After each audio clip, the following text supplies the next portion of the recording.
Welcome, everybody, to the Advanced Selling Podcast, the longest-running sales training podcast in podcast history. I'm Bryan Neal. I'm Bill Caskey. It's a dramatic intro today. Very. If you have not joined the Insider monthly training program, you've got to do it. Live coaching session with my friend and co-host Bill Caskey every month. Not every week. It's not every week. It's once a month. But it's fantastic. And it's a great community. It's a good thing to be a part of. So go check that out, the Insider program. You can also download Bill's book, 12 Bold Moves. That's 1-2 bold Correct. moves. The number 1-2, 12 bold moves. Download that. Show notes.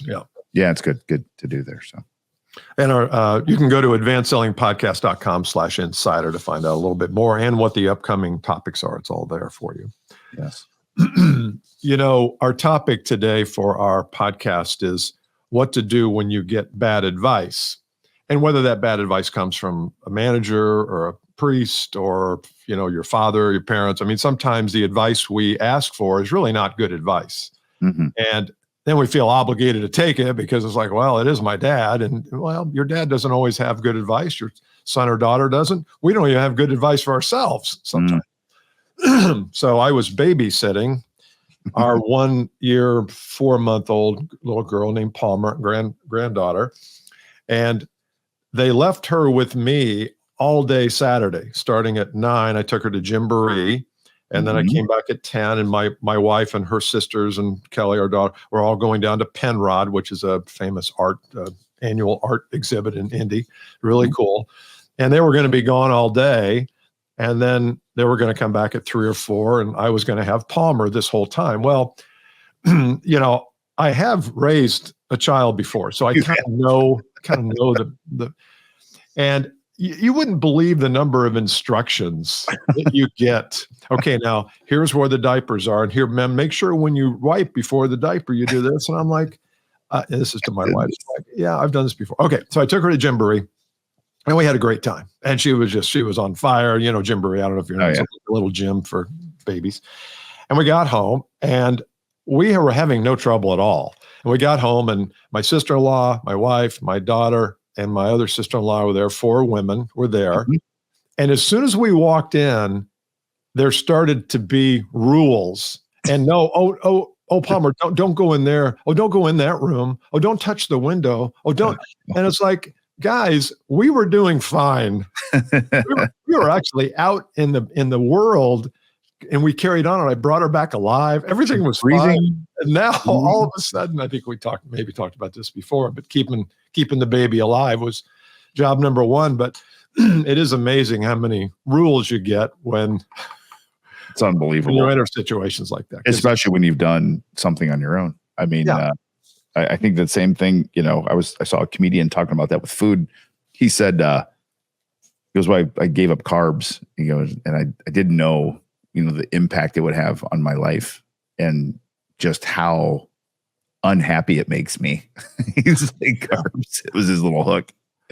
And you get this, you know, and I see most of my friends that like eat clean, you know, and they're like, you really need to clean up, you know, eat grass-fed beef. They go to a restaurant, they're just killing themselves looking at the menu like, well, there's no grass-fed beef. Where's the grass-fed beef? And if I eat beef, it's got antibiotics in it. Like, and I'm like, have a freaking cheeseburger, dude. At Five Guys. It's going to be fine. I just don't, you know, there's something about it. You got to live a little, don't you? You need something. Yeah, you have to balance that. Balance, I know, right? Yeah, the whole process. You probably shouldn't eat a lot of chips and don't eat a whole meal of Doritos. I mean, there's things we can do that are obvious. But then we get obsessed with, well, are those organic berries? Because I only eat organic berries, and I don't see on the menu. And it's like, I don't think once eating non-organic berries is going to be a problem. It's over 30 years of pesticides and stuff like that. It's not once, but we get in this, oh, well, if I eat a non-organic berry today, I know what's going to happen. I'm going to slip back and eat those. It's like, probably non-organic berries are better than Doritos. So and this is the other part. People, they shop and the label says organic and they go, okay, it's organic. How do you know that's organic? Do you even know what goes into that label? Then no one knows. Nobody knows. Like, well, it says right here it's organic. I go, what does that actually mean? Like, take me through the science and the agronomy of organic. What does that actually mean? And they don't even know what agronomy means. There's my big word for the day. Anyway, of course. It's nuts. Anyway, let's get to our topic. So we're taking, well, the topic is how to deal with advice that maybe is not right, or maybe you're not sure if it's not right. Advice, whether it's on a food label or whether it's with the women in your house. How do you navigate around that? Yeah. You want to start? Yeah. I mean, when does it happen? When does it happen to we as professional sales, business owners, leaders? When does bad advice usually get dispensed? Is it through media? Is it through relationships like our manager? But yeah, you go ahead and start, because I'm struggling a little bit. Guy the other day, who I interviewed for the podcast, who's has a master's degree in math and is in sales now. I'm like, that's not what I expected to hear pathwise. You have a master's degree in math. And he goes, well, me either. But I'll tell you why it's working is because math teaches you how to critically think about just about everything. Any problem you have, it teaches you to critically think. And critically think doesn't mean you're always trying to find the answer to yes. Some theorems and postulates in math can't be proven. And so the answer is there is no answer. Or the answer is there's multiple answers. Yeah. Or the answer is exactly this. And most salespeople don't operate that way. And so what happens is they don't critically think about the advice they're given. That's the problem. I think even for us, they listen to the Advanced Selling podcast. Yeah. And it's kind of uncomfortable. It is for me, Bill. I'm not going to speak for you, but when you have people like, oh my God, everything you guys say on the podcast is so spot on. I love it. I'm like, careful, man. Like, I can go back to my own episodes, our own episodes, and go, I don't do that anymore or think that way anymore, you know? Yeah. So the idea to critically think, even just for a moment, about advice is a really good skill to learn, so that you're not just, when your boss tells you something, everyone's like, oh yeah, good. Oh, yeah. Oh, that's great. Oh, to say there's a nugget. There's a go. Oh my God. Oh man. He's dipping into the gold nugget bag. Wow. My boss. Oh my God. This has just been such a great ride along. So thank you so much. These are great tips. This has been a great ride along. Seriously though. Now, when has anybody ever said that? Exactly. And meant it. And meant it. That's the problem. So it's fine to take all that in. And there probably is some great little nuggets in there. And there are probably some things you're like, you know what? That one's not going to work for me. I appreciate the advice. I'm not going to put that one into play. So I think the ability to critically think is the first step in managing advice in general. Yeah. And I also think, as a extension of that, is what is in it for the advice giver? Mm-hmm. Does the advice giver have some kind of, like when you see an ad and the ad is touting the benefits of a product, you're going to say, well, of course they're going to say it's great because they're trying to sell me the product. Mm-hmm. And I think it's the same thing when we get advice, is where does the advice come from? If you have if you hire a trainer, if you're looking for a fitness trainer, and it's down between two, you've heard about this dude, you haven't met him yet, and you show up and he is overweight, he's soft, he's just is not the picture of health, and the other dude is a jacked 25-year-old, who are you going to pick? They're going to pick the jacked 25-year-old. Yes. And so that guy may have better advice, the out of shape, but you're not going to give it a chance because you are saying, well, why would I take advice from that person? I think when we look at our leaders, we have to ask ourselves the question, well, they're giving me advice. Are they using it? Are they epitomizing that advice in their life? And how is their life anyway? Okay, they've been divorced 3 times. Mm-hmm. They are living in a trailer down by the river, and they haven't sold for 25 years. Am I going to take advice from that? No offense to those people who are in that, but I'm not going to take advice from that person. No. So I think that's part of it. I think that's fantastic. Last thing next thing I'll say is,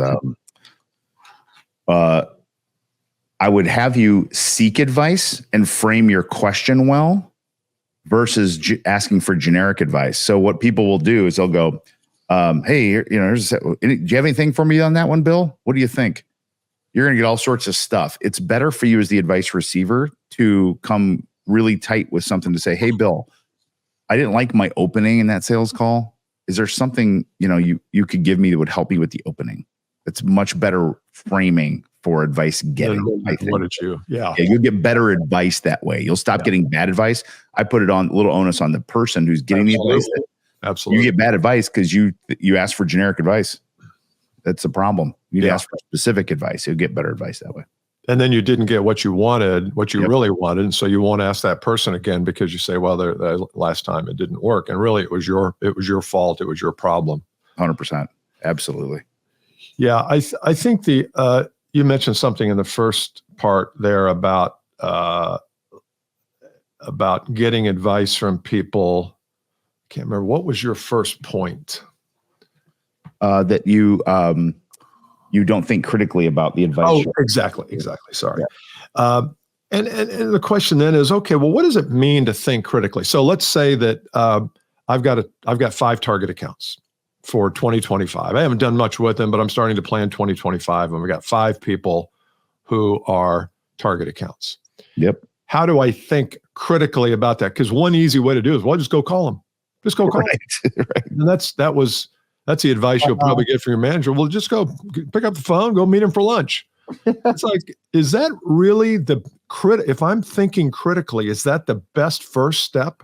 Or is there another first step so that the 5th step, I invite them for lunch, or they invite me for lunch and they say, hey, come over. We want to. And I don't think I agree with you, Bryan. I don't think we think critically enough about projects, target accounts, sales, improving the territory. I think we're very tactical, not strategic. Yeah, exactly. And we just take what's given to us and go, okay, that's what I'm going to go do. And we're fearful to push back on our boss because we think that's going to look bad on us. I think it'll look good on you. I think it can look really good on you if you can step back and say, hey, I thought through this. I'm going to take part of this, but this other part, I'm going to do this. A good boss will go, dang, that's a good approach, man. Really good. Really good. So don't be afraid to push back on advice. Yeah, I think I mentioned, I know I mentioned last episode that I was knee deep in Jim Jones' background. Yes, you were. From the People's Temple. And I'll just share 30 seconds here. When he took his congregation to San Francisco, he knew he needed protection. He knew he needed protection from the law because he had there were some wild people in this thing, and he didn't want to get. What did he do? He went and created relationships with prosecutors, with police, with judges. He developed relationships with all these people in preparation for. He knew something was going to happen. He didn't, he knew there were things that were going to happen, and he wanted to be on the right side of these relationships. And so that's about thinking critically. You could just go and try to fix it when it happens, or you can lay out the groundwork up front and be more strategic about it. And again, Jim Jones is not my hero. I just learned more about him prior to the whole poisoning thing. That was fascinating. It was not. That is fascinating. Not endorsement stuff, just fascinating stuff about how seriously he took his stuff. But yeah, cool. So you just need to be more strategic. Think about it. Think through it. Critical thinking, I think, is something I don't even know if I'm very good at it. I don't think I am. That first step, just to go, okay, let me just think about this. Like, you're not being skeptical. You're just thinking about it. Like, okay, let me take through this, and what would it look like with the advice or without the advice or whatnot? I think you also have to give people grace. And sometimes if you hit somebody with, hey, I need some advice on this, and you don't give them a chance to think through it the way you've thought through it, and it's kind of spur of the moment on the way to a meeting, in the car, you got to give, because sometimes you just need to think through things before you start to dispense it. And if you don't give people a chance to do that, I think you're going to get a, less than optimal advice. Yes. You got to take your time with it. So. Yeah. And at some point, if your manager is giving you bad advice, doesn't take good advice, and you look at their life and you say, this is not where I want to end up, you may have to leave. Right. If you keep totally. You may have to leave. And we are in a world right now where leaving is not a bad option. And I'm not recommending everybody leave, but I'm also not recommending you stay in a position that you either don't like, aren't good at, or have a manager, because 70% of the people leave a job because of their manager. Those are the numbers, 60 to 70%. So it's not unusual for that to happen. It's so true, isn't it? Yeah. All right. If you haven't joined the Insider, go do it. It's that easy. Go to advancedsellingpodcast.com. find out how to join the Insider or download Bill's book, 12boldmoves.com. Thank you. That's some stuff from the Insider, right? Straight from there. Straight from the Insider. Great community. In the show notes. All right. I'll see you next time. Okay. Cheers. Bye.